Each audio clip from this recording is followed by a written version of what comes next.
بەڵگەی فیلمی بابە نوئێل لە دەرهێنانی ڕێکەوت حەمە تۆفیقە و بەرهەمی بەشی هونەری سینەمای بەڕێوەبەرێتی گشتی ڕۆشنبیری و هونەری سلێمانیە و سەرەتای ساڵی 2025 بەرهەم هێنراوە. ئەم بەڵگە فیلمە لە فێستیڤاڵی فیلمی نێودەوڵەتی ریلیجن تودەی لە خولی 28میندا بەشداری دەکات. ریلیجن تودەی کلتوری، ئایدۆلۆژی، قازانچنەویستە و ساڵانە لە وڵاتی ئیتالیا و لە شاری ترینتۆوە ئەنجام ئەدرێت و یەکێکە لە کۆنترین فێستیڤالە دیارەکانی ئەوروپا و دەرفەت بۆ گفتوگۆ و ئاڵوگۆڕکردن لە سەر هونەری سینەما دەڕەخسێنێت. لەگەڵ چەندین وەرکشۆپ لە نێوان سینەماکارە جیهانیەکان، لەگەڵ ئەوەشدا زانکۆی بۆڵزانۆ و ناوەندی کلتوری سان مارکۆ وەک هاوکاری و پشتیوانی لە فێستیڤالەکە بەشدار دەبن. لەم خولەی فێستیڤالەکەدا زیاتر لە 60 فیلم لە سەرتاسەری جیهانەوە هەڵبژێراون کێ بڕکێ بۆ بردنەوەی خەڵاتەکانی فێستیڤالەکە دەکەن. ڕێکەوت حەمە تۆفیق بۆ دووەمین جارە لە دوو خولی ئەو فێستیڤالەدا بەشداری دەکات. لە خولی 26میندا لە ساڵی 2023 بە فیلمی وڵاتی ژنانی ژێرزەوی بەشداری کرد و خەڵاتی باشترین بەڵگە فیلمی فێستیڤالەکەی بەدەستهێنا. بۆ کورساکە میشە بە گرنگی بە بابەتە کەلتوریەکانیات.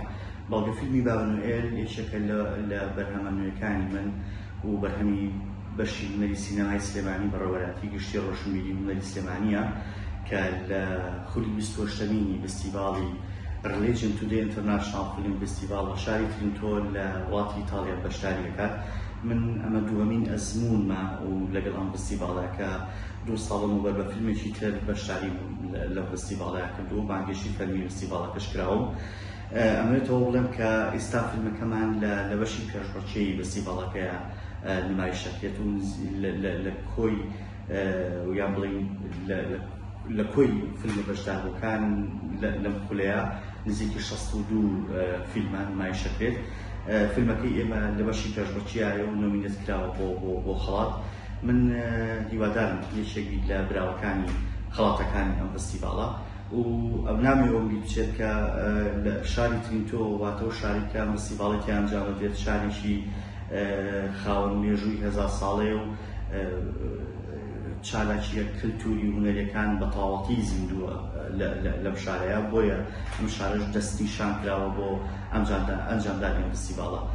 پێم خۆشەوە ڕابگەێنم کە بە خۆشحاڵیەوە من وەکو ئەندامی دەستەی خێزانی بەڕێوەبردننی فێستیڤاڵەکە دەستنیشان و پەسەندکرام بۆ ئەوەی کە پردێکی پەیوەندی بم لە نێوان فیلمسازەکانی خۆمان و تەنانەت عێراقیشان باڵین هەرێمی کوردستان و عێراقیش بۆی کە لێرە بەدواوە هەر فیلمسازێک ئەوێ بەشداری لەم فێستیڤاڵێ بکات دەتوانێت باڵین من لیچینی ئەم فێستیڤاڵە ئەکرێن لە نێوان ئەم فێستیڤاڵە و فیلمسازەکانی خۆمانە کە ئەمە خۆشحاڵیە بۆ من و تەمەناکەم زۆرترین فیلمسازەکانی هاوڕێم بەشداری خولەکانی داهاتووی ئەم فێستیڤاڵە بکەن.